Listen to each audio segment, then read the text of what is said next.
지금 한 주간 종교계의 뜻깊은 현장들을 만나보는 시간인데요. 지난 토요일은 5.18 광주 민주화운동 기념일이었지요. 천주교 광주대교구는 지난 19일 추모 미사를 봉헌하고 사제와 수도자, 청년 등 550여 명이 함께 5.18의 역사적인 현장을 순례했다고 합니다. 이에 대한 자세한 이야기 천주교 광주대교구 정의평화위원회 이태윤 사무국장님과 말씀 나눠보겠습니다. 사무국장님 나와 계시죠? 네, 안녕하세요. 이태윤입니다. 예, 반갑습니다. 지난 토요일이 5.18 광주 민주화운동 기념일이었는데요. 광주대교구에서 특별한 시간들을 가졌다고 들었습니다. 네네. 저희들이 준비한 매년 기념행사를 해왔는데요.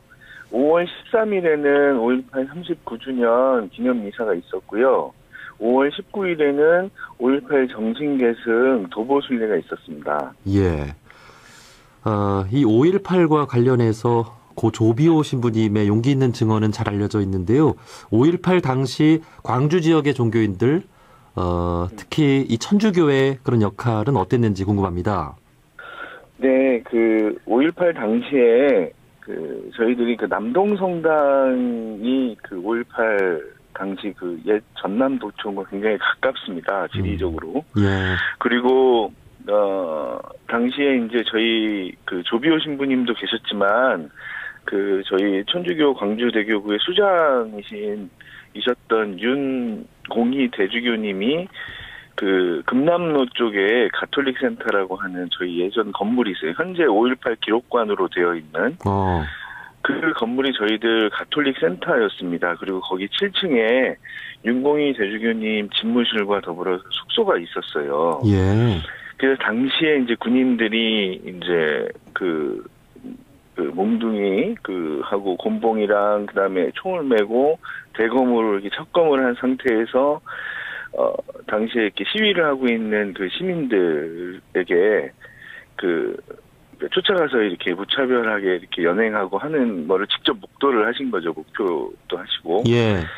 예, 그런 일들을 직접 경험하게 되면서 저희 당시에 천주교 사제단, 그러니까 신부님들이, 광주교구 신부님들이, 이거는 도저히 우리가 묵과해서는 안 된다, 이러셔가지고, 이제, 뭐라고 할까, 이제, 군 수뇌부, 당시에 이제 계엄군이죠. 계엄군 사령관도 이제 만나려고 했고, 505 보안대장이 어떤 사람도 만나서, 이제 더 이상 이렇게 진압하지 말고, 대화를 통해 가지고 이 문제를 해결할 수 있도록 해야 된다라고 하는 그런 일도 하셨고, 그래서 이제 수습 대책위가 이제 만들어지기도 하고 거기에 직접 김성룡 신부님이나 조비오 신부님이 직접 들어가셔서 활동을 하시게 됩니다. 네. 그렇게 해가지고 당시에 이제 많은 신부님들 통해서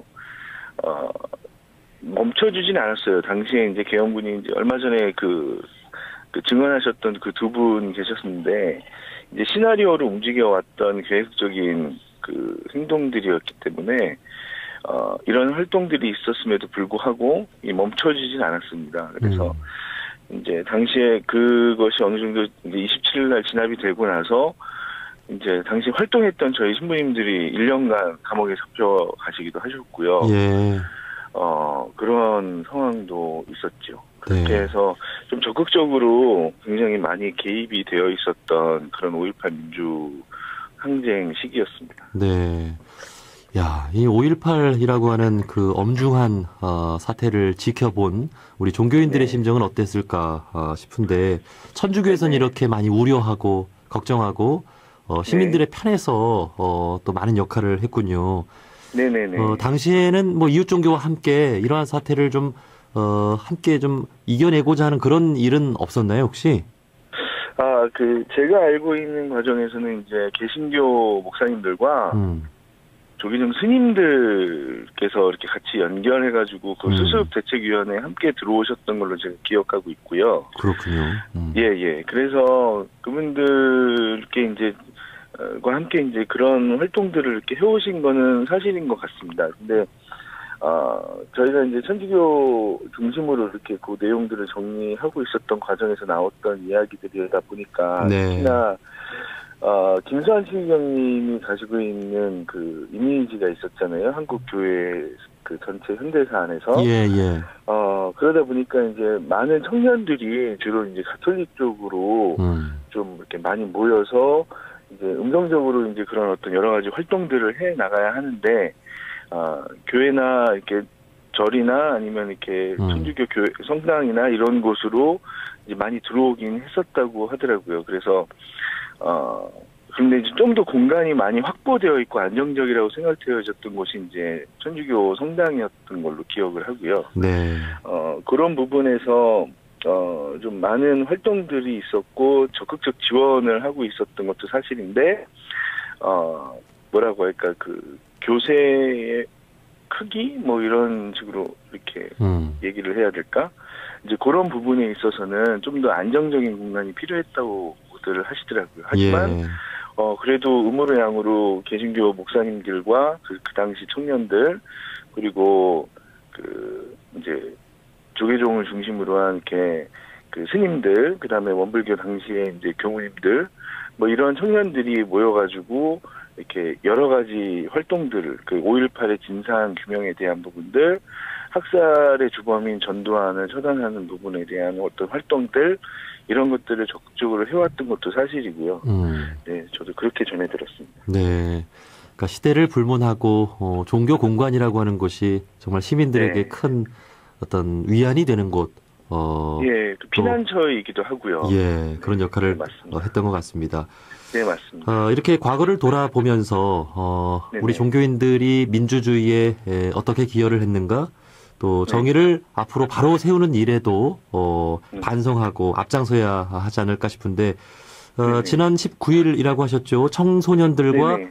14km 도보순례를 한 것도 그 네네네. 일환이라고 생각이 됩니다. 앞으로 네네. 5.18과 관련해서 계획하고 있는 네. 일들이 있으신지요?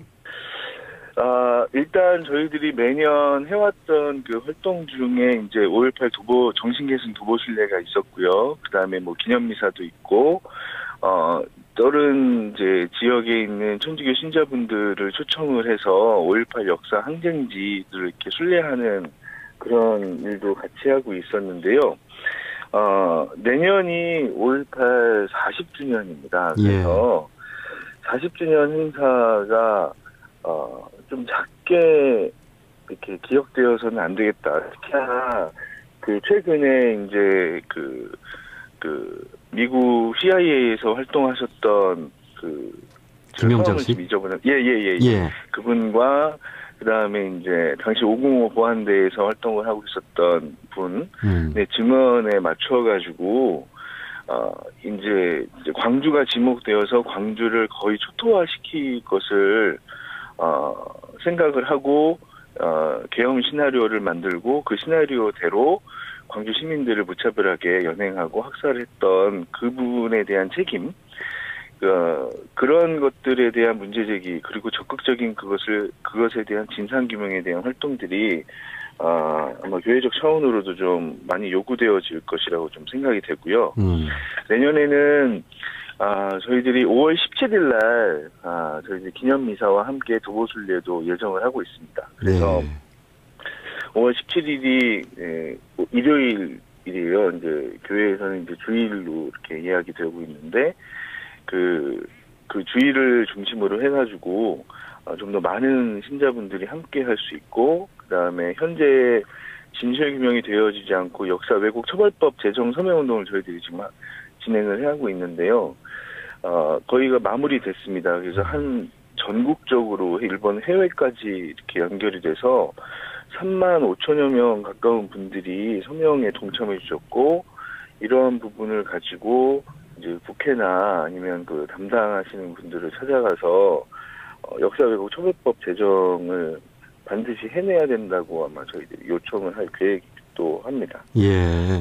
그래서 5.18과 관련해가지고 그냥 역사적 사건으로만 이렇게 진실되게 이렇게 이야기 되어지는 것이 아니라 현실, 지금까지 이어지고 있는 그 40년이라고 하는 이 시간, 그래서 성서와 연결시켜가지고 우리의 삶 속에서 어떻게 5.18을 드러내고 그다음에 그 정신을 어떻게 이어서 살아갈 수 있을지, 그다음에 종교인으로서 이 부분을 어떻게 영성적으로 받아들이고 신학화해서 이 부분을 이 5.18 광주 민주항쟁이 이 종교적인, 그다음에 천주교 내에서는 가톨릭적인 그 시대적 정신을 담는 그런 삶으로 개개의 신자분들의 마음속에 이렇게 자리매김할 수 있도록 하는 그런 작업들을 시작하려고 합니다. 예.